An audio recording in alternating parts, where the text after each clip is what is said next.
Hello guys, Nardino TV again, and we are back again with another video. So for today guys, pag-uusapan natin guys yung about sa pangungupahan dito sa Canada, no. So gusto ko lang i-share to sa inyo guys para kung sakaling meron kayong mga tanong sa inyong tenancy or yung sa inyong rental, sa inyong landlords, makatulong sana to guys. So meron kasing nangyari sa amin this year na gusto ko lang i-share sa inyo. This is actually a good news guys, no. So good news to para sa amin, no. So kukwento ko muna sa inyo yung nangyari this year. Kasi this year guys, yung unang-una namin na townhouse na nirerentahan, nag-decide yung may-ari na i-sell na siya, no. So in short, kailangan namin maghanap ng bagong lilipatan. So meron kami nakita na condo unit, right? Bagong gawa siya, 3 bedroom and 2 bathrooms, no?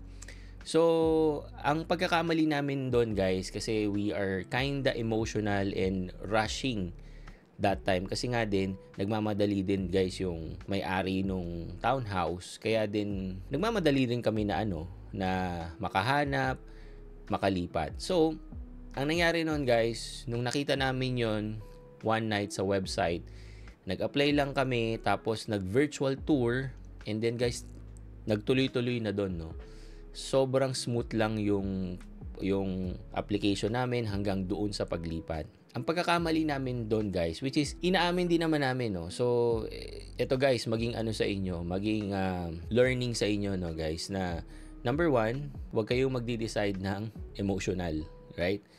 So pagkakamali namin yon. And number 2, huwag kayong makikipag-deal pag hindi nyo pa nakikita talaga yung place. Kasi ang nangyari sa amin doon, nagmadali kami, tapos hindi pa namin nakikita ng personal yung place, nag-sign na kami. Ganun ang nangyari. Kaya nung first day namin doon, medyo nagkagulatan kasi parang naliliitan kami doon sa area, no. Tsaka kasi syempre, nanggaling kami sa townhouse na 3 floor. Hindi naman siya ganun kalaki kasi yung luma namin na townhouse nasa 1,000 square feet yata yon, pero 3 levels, di ba? So dito sa condo, mas maliit siya, no? So mga 900 square feet lang siya, tapos iisang level lang. We are family of 5 guys, so medyo nahirapan talaga kami. Para sa amin lang naman, no, kasi may mga family naman din talaga na okay na sa kanila yung ganong place. May mga advantages and disadvantages yung lugar na yun. Ang number 1 talaga na okay sa akin doon sa condo na yun is katapat lang namin yung train station, di ba? So kung pupunta ako sa downtown or sa office, hindi ko na kailangang mag-bus or hindi na namin kailangan mag-drive papunta sa train station kasi tawid nga lang. But you know, may mga disadvantage din siya para sa amin kasi nga unang-una, maliit talaga yung place or yung lugar, no? But we really tried na talagang pagkasyahin or yung mga pwede namin gawin para talagang magstay kami doon. And syempre, nanggaling kami sa townhouse, marami talaga kami mga gamit, no? So ang nangyari doon guys, since hindi kasya, nagre-rent pa kami ng storage, mga 5 minutes away drive doon sa condo unit namin. So that's another cost, 'di ba? So yun yung mga bagay na kinonsider din namin, no? Kasi may mga naman dito guys, may mga condo unit na meron talaga silang storage, no? Pero ito kasing nakuha namin na condo, wala, right? So in short guys, lumipat kami doon ng April this year, doon sa condo. Then umalis kami ng August. Nandito na kami ngayon sa bago naming townhouse, 'di ba? So na-breach namin yung contract kasi April 1 year yun So dapat mag-end pa kami by next year pa, 2025. Pero parang 4 months lang kami, 'di ba? Kasi nga nag-decide kami na lumipat dito sa bagong townhouse. Kasi guys, maganda tong area. So parang nanghinayang din kami kung hindi namin kukunin, baka wala na kaming makitang katulad nito. Parang ganun. So ang nangyari, nakipag-usap kami doon sa management kung anong pwede namin gawin nung paalis kami. Pero ang sabi nga sa amin, unfortunately, wala silang pwedeng gawin kasi yun yung nasa contract. So, in short guys, nung pag-alis namin doon, 2 place yung aming renta, no? So, nagbabayad kami doon, nagbabayad din kami dito, 'di ba? So, mabigat yon for us. Pero sabi nga namin, hindi naman namin tatakbuhan yung aming responsibilidad. Kaya simula nung August hanggang November, nagbabayad kami, guys, doon sa condo unit na yon as a penalty, right? Kasi nga, na-breach namin yung contract. Ngayon, meron kami nakausap ng mga friend namin, yung friend ko rin, pati yung friend ni Mrs. na sabi niya, bakit hindi kayo lumapit sa RTB, right? So guys, share ko lang sa inyo ano ba yung RTB, no?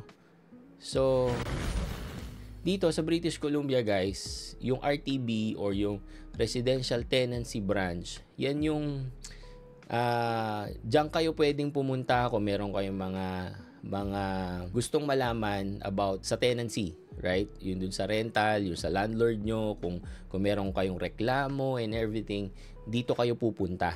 Dito kayo tatawag, dito kayo magtatanong. Ayan nga, so meron dito, pwede kayong mag-apply for dispute, 'di ba? So kung tingin nyo medyo na aargabyado kayo ng landlord nyo, pwede kayo dito pumunta, pwede kayo dito magtanong. And then guys, each province, guys, meron silang sari-sariling tawag dito, no? So dito sa amin ang tawag is RTB or yung Residential Tenancy Branch. Pero chinek ko sa Alberta, ito naman yung website nila na ang tawag is Residential Tenancy. So it's kinda the same, no? Yung kapag meron kayong mga questions about your disputes or yung sa landlord nyo, so it's the same thing. Tapos sa Ontario din, meron silang sariling way or sariling tawag, no? So anything regarding your rental or yung dun sa landlord nyo nga, 'di ba? Or yung anything related sa pagrerenta nyo dito sa Canada, pwede kayong magtanong doon, no? So yun nga, guys. So 2 weeks ago, tumawag yung wife ko para magtanong nga regarding dito, no, sa aming concern. So kwento namin, guys, kung ano yung nangyari. So tapos kung ano yung mga pwede naming gawin, no? So guys, share ko sa inyo kung ano yung naging reply sa amin nung kausap namin doon sa RTB. So ang sabi sa amin is, although we have to pay, it is the landlord's responsibility to mitigate the loss of rent, right? 3 to 4 months is a long and they should be able to prove their efforts to rent out the unit. So sa amin kasi, guys, pang-4 na beses na naming nagbabayad as a penalty doon sa unit, right? So tapos ang sabi nila, we can decline kami future payments. Let's say ang next na payment na namin, guys, is for next month, December onwards. So pwede na daw kaming hindi magbayad doon, no? Tapos they will have to file the tenancy branch, which is RTB. So yung condo unit or yung management doon is magfa-file ng complaint sa RTB, right? Branch a claim for us to pay. And then, but at the same time, they need to give proof that they are doing all their best to rent out the unit, right? So kailangan nilang magbigay ng information, ng details about doon sa kung ano yung mga effort nila para maparent out yung unit na iniwan namin. Parang ganon, right? And then, on our side, we need to show proof that we have been paying diligently for the past months, which we did, right? So, talagang simula nung pag-alis namin doon hanggang ngayon, nagbayad kami ng tama, guys. Nagbayad kami on time. Buo yun, guys, per month.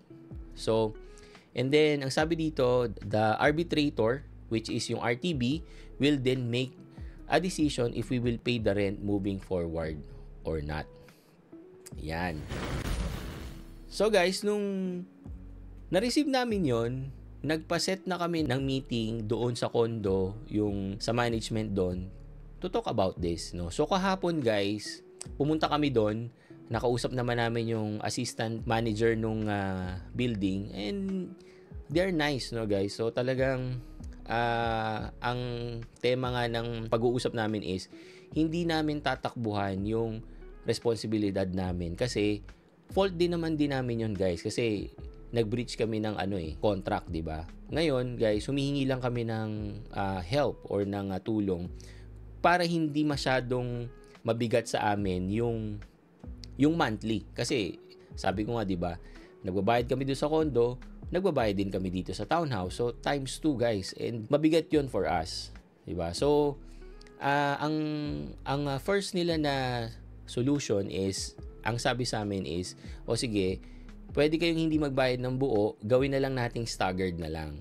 Parang ganon. Okay na kami doon guys, no? Pero bago mag-end yung aming meeting, nabanggit namin na tumawag nga kami sa RTB at shinare namin yung sinabi ng RTB regarding dun sa aming case. Right? And I think doon nagbago lahat yung pag-uusap, no? So, nag-end kami doon na sabi namin na sana magawa ng paraan, 'di ba? So, umuwi kami ng bahay, nagtuloy ako sa work, tapos si Mrs. naman sumundo sa mga kids, no? So, parang mga 1 hour pa lang kaming nakakaalis dun sa building, no? So, nagmamaneho si Mrs. noon papunta dun sa mga anak ko. Nakatanggap siya ng tawag doon sa kausap namin, no? And then, ang sabi nga, kinausap daw niya yung manager niya about doon sa case namin, and good news kasi hindi na namin itutuloy yung pagbabayad namin sa unit. Ngayon, kung anong nangyari guys, so totoo lang hindi ko alam. Kasi hindi pa naman kami nakakapag-file ng dispute or anything sa RTB. Kumbaga kami, nakipag-usap lang kami dun sa management kung ano yung pwede namin gawin. And we are willing to pay naman. Up to the end nga eh. We are willing. Pero sana wag isang buhos kasi per month. Medyo nahihirapan kami doon. And bago kami mag-end, we agreed na yun nga, kumbaga staggered na lang. Yun yung naging ending, no? So hindi namin ini-expect na mare-resolve din kahapon. And yun na nga, hindi na kami magtutuloy ng bayad. Kasi guys, yung contract namin doon hanggang April pa next year. So parang mga 7 months pa yung itutuloy namin na payment or yung penalty. Eh medyo mabigat yun guys, 'di ba? So it's actually a good news talaga. So sobra kaming natuwa kasi talagang isa sa mga problema namin, no? Simula nung lumipat kami dito sa bago naming bahay, no? So talagang we are praying, and yun nga, answered prayer agad na, 'di ba? Hindi na namin kailangang tuloy ng bayad or yung do sa penalty namin dun sa aming condo. Ayun. So, sinare ko sa inyo guys para din at least kung meron kayong na-experience na tulad nito, or meron kayong mga questions regarding sa landlord nyo or yung dun sa way ng pagbabayad nyo sa renta, pwede kayo ditong kumontak guys. Pwede kayo tanong dito kung meron kayong mga questions regarding sa tenancy nyo. Malaking tulong to guys kasi kami hindi nga namin alam to eh. So we are really thankful doon sa mga friend namin na tumulong din sa amin, 'di ba? So ngayon, sinishare ko lang din sa inyo para din at least meron kayong idea regarding about this kind of transactions. Okay? So yun lang guys, maraming salamat ulit for watching and see you again on my next video. Peace.